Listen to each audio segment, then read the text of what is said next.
Oi gente, eu sou a Tailane Costa. Vamos falar sobre consumo exagerado de livros. Primeiramente, eu me coloco aqui como uma pessoa que já esteve por diversos estágios, tanto no vício por comprar vários livros, sem pensar muito nas consequências disso. Já fui aquela pessoa que não tinha tanto dinheiro assim para comprar livros e quando podia aproveitar, comprava um pouquinho mais. E estou me tornando agora uma pessoa mais contida com esses gastos. Os livros que vocês veem aqui atrás são livros de toda uma vida e eles acompanharam diversos desses momentos. Eu achei que seria interessante para nós trazer essa discussão aqui. Primeiramente, vamos pensar na pergunta central. A gente precisa mesmo comprar tantos livros? Vamos pensar no tempo que a gente tem, no que a gente faz no nosso dia a dia. Será que a gente tem tanto tempo disponível assim para leitura? Afinal de contas, se a gente está comprando livros, a gente está comprando para ler, né? Lembra que alguns vídeos atrás eu falei aqui que eu gosto de ter essas possibilidades de leitura. Eu gosto de ter livros além do que o que eu consigo ler naquele momento exato ou nos meses mais à frente. Mesmo assim, é importante ressaltar mais uma vez que essas possibilidades de leitura, elas são para mim limitadas, é claro. Primeiro porque eu não tenho todo o tempo do mundo, não tenho todo o dinheiro do mundo, nem gosto de tudo que é lançado por aí. Então eu tenho que tomar muito cuidado com todos esses aspectos. Uma outra coisa que a gente tem que se perguntar é a quais estímulos a gente está se expondo dia a dia que nos faz querer consumir tantos livros. É muito bom acompanhar um conteúdo sobre livros, isso é inegável. Mas será que ficar acompanhando aquele conteúdo dizendo muitos livros, esse é o maior unboxing do canal, realmente vai fazer bem pra gente? E aqui eu já faço meia-culpa porque eu nunca fiz, por exemplo, um unboxing de 50, 60, 70 livros, mas eu confesso que eu poderia ter feito. Muitas das vezes eu não fiz, não porque eu tinha consciência já naquele momento, mas talvez porque eu tinha uma limitação ali monetária ou porque eu não recebia tantos livros assim, porque eu já tive épocas de receber bastante livro de editora, de autor. Mesmo assim, mesmo sendo muitos livros, muito mais do que o que eu recebo hoje, que hoje o que eu recebo se resume a compras e vez ou outra algum presente que eu recebo de alguém ou de algum autor que gosta do meu trabalho. É muito menos em relação ao que era antes, sabe? Então eu me faço essa reflexão, essa meia-culpa, porque eu não tô aqui nesse vídeo para nomear um culpado. Eu tô aqui para que a gente se questione enquanto sociedade, enquanto consumidores de livros, não só leitores, né? Então é necessário que a gente se coloque nesse lugar. A gente tá nessa cadeia do livro, é importantíssimo comprar livros. Eu não vou negar isso em nenhum momento. É algo extremamente necessário que se compre livros nesse país. Não é sobre consumir ou não consumir, é sobre ter um consumo consciente, é sobre repensar as nossas práticas de consumo, algo que a gente pode levar para qualquer outro âmbito de consumo nosso. Afinal de contas, na nossa vida, não é só livros que a gente consome, né? Uma outra pergunta que eu sempre me faço é o seguinte: pilhas de livros para chamar atenção é realmente um conteúdo? A culpa ou a responsabilidade por isso é dos booktubers ou é de quem segue esse tipo de conteúdo? Porque a gente tem que pensar na nossa responsabilidade acerca de qualquer conteúdo. Claro que quem se diz influenciador, assim o é porque tem um peso grande para conseguir influenciar hábitos de consumo de uma certa comunidade. E isso tem um peso enorme. Mas nós também estamos dentro dessa mesma comunidade. A gente faz parte dela. Por mais que a gente lidere essas comunidades de certa forma, a gente também tá ali fazendo parte dela e a gente também consome aquilo dali. A gente não está salvo, a gente conhece um pouco mais as regras do jogo, mas isso não quer dizer que a gente não vai consumir. É importante que a gente repense, que a gente diminua se for possível, que a gente faça isso caber no nosso orçamento, de maneira que a gente continue continue vivendo uma vida tranquila, que a gente consiga juntar dinheiro, que a gente consiga estabelecer metas financeiras, ou seja, de guardar dinheiro, de ter dinheiro para comprar outras coisas que a gente precisa, mas que a gente saiba que nenhum excesso é necessário. Claro, se você de repente achar que você não precisa comprar mais livros, consumir apenas de bibliotecas é uma opção sua, vai ser benéfico de alguma forma. Você não precisa chegar nesse extremo. Mas é importante questionar suas compras. Você quer realmente toda aquela lista de livros ou você está sendo influenciada por um hype de vídeos no TikTok, de vídeos no YouTube, e você pode totalmente ser influenciada. A gente está a todo momento sendo influenciado nessa vida, mas é importante a gente questionar tudo isso para que a gente não consuma além da conta. Tô repetindo muito isso porque é importante a gente estabelecer limites para que a gente realmente possa ficar dentro daquilo que podemos. Muitas vezes a gente ultrapassa e por mais que fique bonitinho no meme, no vídeo, a gente dê risada, na hora de pagar os boletos, isso não é nada engraçado. A gente também tem que pensar numa questão que também é psicológica. Todo excesso, gente, ele esconde uma falta. Então vale a pena você questionar o que está faltando na sua vida que você está tentando esconder ali com tanta coisa, com tantas compras, com um excesso que não vai te fazer bem. Esse excesso ele não vai te fazer bem e ele só vai demonstrar que está faltando alguma coisa ali. Às vezes você vai demorar a perceber isso, mas uma vez que você percebe, é importante ir a uma terapia, fazer o que for preciso para que você não se veja enredado naquele vício. Porque sim, comprar é um vício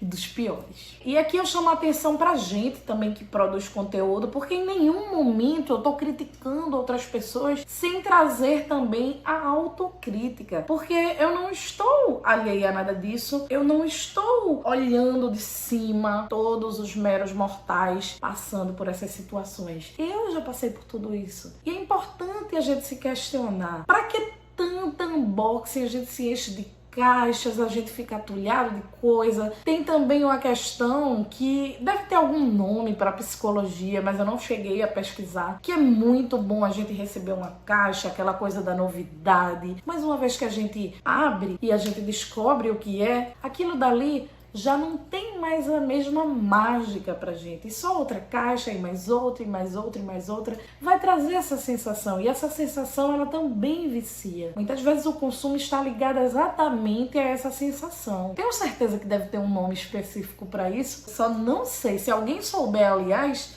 coloca aqui nos comentários, tá? E daí a gente tem que pensar o seguinte: caixas e mais caixas de livros, papéis, plásticos, tudo isso é lixo que a gente está colocando no planeta. E a questão ambiental é importantíssima de ser ressaltada aqui, porque cada vez mais a gente tem que pensar o seguinte: não existe fora. Fora de onde? A gente não coloca as coisas fora do nosso planeta Terra. A gente vai colocando em aterros sanitários e muitas vezes, por mais que a gente coloque, mas eu mando para reciclagem, é muita coisa atulhada. Por exemplo, se a gente for falar de outras coisas que não livros. Roupa, por exemplo, a gente compra muita roupa, exagera. Depois a gente diz, mas eu faço a boa ação de doar. Tem locais que recebem doações, que eu já pesquisei, e que eles não dão conta de doar para tanta gente, mesmo entre aqueles que precisam, porque é muita coisa. E a gente pode não pensar no macro, mas se você parar para pensar do tanto de coisa que você tira do seu próprio guarda-roupa, por exemplo, imagina isso no macro, todas as pessoas fazendo isso e destralhando, fazendo boas ações, que não são boas ações assim para o planeta. Voltando do exemplo da roupa para o que é o tema do nosso vídeo de fato, tudo isso aí vai impactar no nosso meio ambiente. E não é interessante também a gente ficar comprando livros que a gente nem sabe se quer tanto, porque é mais um livro que foi produzido, que poderia estar em um local melhor, ou seja, na casa de alguém que queria mais, na casa de alguém que realmente fosse dar valor àquilo. E não, você está consumindo. Muita gente às vezes até vem com o argumento de que não, mas já foi produzido mesmo. Mas a lógica de quase todos nós no capitalismo é exatamente essa. E olha só onde chegamos, né? E é importante ressaltar também que todo esse atulhamento de coisas, ele também não faz bem. Não sei você, mas eu não me sinto bem com uma casa atulhada de coisas. De nada, não se engane que o que eu tenho aqui de livros é realmente aquilo que eu quero ter, que eu faço questão de ter. Eu reviso milhões de vezes quais são os livros que eu realmente quero manter na minha estante e quais são aqueles que eu quero doar. Porque para mim não faz sentido uma coisa estar ali só por estar. Mas é importante a gente pensar nisso também, até pensando no acervo que a gente tem, cuidando dele e analisando bem o que é que entra na nossa biblioteca e o que é que sai. E eu acho importante eu dizer isso porque, assim, a gente anda falando muito sobre essencialismo, minimalismo. Eu não me considero nenhuma dessas coisas. Só que eu acho importante essas discussões. O minimalismo, ele diz que você não precisa viver com tanta coisa assim. E eu concordo. Eu acho que os itens que eu mais tenho na minha casa realmente são livros. Mas eu não tenho muita roupa, não tenho muito sapato, não tenho muito, quase nada. Eu cada vez mais vejo necessidade de ter o que eu utilizo. Como muita coisa eu acabei consumindo nesse impulso, por exemplo, produtos de cabelo, esmaltes, maquiagem, e a validade dessas coisas são meio grandes, né? Eu tenho muitos desses produtos ainda, mas o que é que aconteceu? Eu parei de comprá-los. À medida que forem acabando, eu vou substituindo. Voltando para a questão do essencialismo, minimalismo, é importante lembrar que você não é obrigado a seguir filosofia nenhuma, nem essas nem outras que você não concorde. Mas é importante repensar sobre esse consumo. De onde vem isso? Quando é que você consome esse tipo de coisa? Você consome quando está feliz, quando quer se presentear? Ou é quando você está mal e quer se utilizar de uma outra coisa para mascarar isso? Porque, como eu disse, né? Todo excesso, ele vem também de uma falta. E é importante a gente analisar tudo isso aí, se possível numa terapia, para que a gente não fique sempre preso a essas coisas. Então, quais seriam as alternativas a esse consumo exacerbado de livros? Eu vou te dar algumas dicas aqui que eu aplico e que servem bastante. Digo até que servem por meses. Siga-me nos conteúdos que só te tragam aqueles gatilhos de compra. Que seria isso? Ah, eu quero comprar isso. Ah, eu preciso disso. Ah, eu preciso daquilo outro. Não tô dizendo que você necessariamente tenha que parar de seguir booktubers que você gosta. Até porque no conteúdo daquela pessoa tem diversos tipos de conteúdo. Tem resenha, talvez discussões literárias. Mas aí você vai analisar de acordo com seus limites.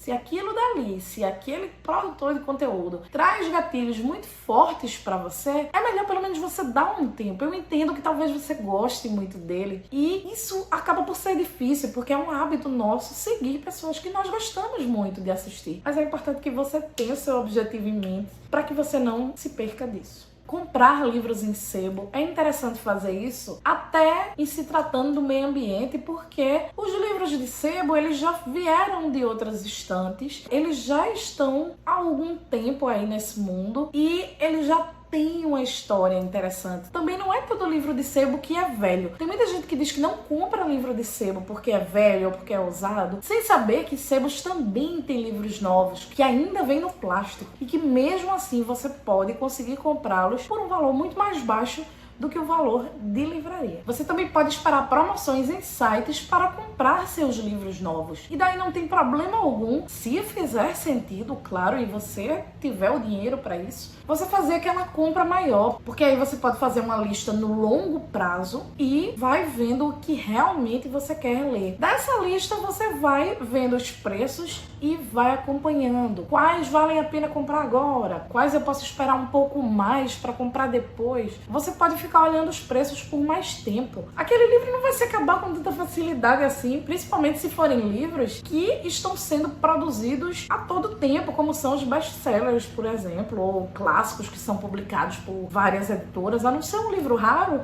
ele vai estar ali disponível para você comprar quando você quiser e puder, né? Vamos combinar uma coisinha que deu muito certo para mim, eu acho que pode dar muito certo para você também. Não compre imediatamente. Você tá lá vendo o aplicativo da Amazon, por vezes você já tem o número do seu cartão lá salvo e você, eu quero esse livro, papum, comprou, com apenas um clique. Não faça isso. Não tô nem dizendo que você não quer de fato aquele livro, mas a questão é que você comprou imediatamente, você nem racionalizou direito. Então não compra ali, deixa maturar aquele desejo, bota na sua lista de desejos, né? E depois você volta, depois de uns dias, e compra aquele livro, ok? Se for em livraria presencial, você volta uma outra hora, de repente, pode ser que depois você consiga até num preço melhor. Depois de toda essa nossa discussão, me conta aí, o que você acha sobre isso? Como é a sua relação com o consumo de livros? Ela é caótica? Ela é organizada? Pode me contar aqui nos comentários. E se você é um ex-viciado, conta aqui embaixo como é que você conseguiu se desvencilhar desse consumo exacerbado.